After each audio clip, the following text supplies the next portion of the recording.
কাজের উদ্দেশ্যে বাড়ি থেকে বের হওয়ার সময় এই দোয়াটি 11 বার পড়বেন, না কম না বেশি। ইনশাল্লাহ আল্লাহ তাআলা এত রিজিক আপনাকে দান করবে আপনি কল্পনাও করতে পারবেন না। কেউ কেউ তো এও বলেন যে এই দোয়া পড়ে যদি কেউ খালেস নিয়তে মাটিতেও হাত দেয় তাও মাটি সোনা হয়ে যাবে। আসলে ব্যাপারটা এরকম নয়, বরঞ্চ ব্যাপারটা হচ্ছে আল্লাহ এত পরিমাণে রিজিক দান করবেন আপনি কল্পনা করতে পারবেন না। আল্লাহ সুবহানাহু ওয়া তাআলা বলেন, ইয়া আইয়ুহাল্লাযীনা আমানু ইসতাঈনু বিস-সাবরি ওয়াস-সালাহ ইন্নাল্লাহা মা'আস সাবিরিন।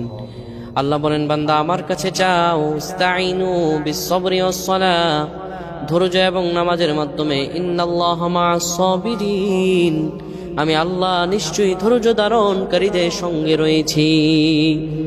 আল্লাহর কাছে যদি কেউ চায়, যখন আপনি ঘর থেকে বের হবেন 11 বার রিজিকের উদ্দেশ্যে পড়বেন ইয়া ওয়াহাবু ইয়া ওয়াহাবু ইয়া ওয়াহাবু, এরপরে 11 বার দুরূদ শরীফ পড়বেন, এরপরে সূরা ফাতিহা 11 বার পড়ে আল্লাহ রব্বুল আলামিনের কাছে যদি দোয়া করতে পারেন, আমার আল্লাহ আপনার সব দোয়াগুলো কবুল করে নেবে।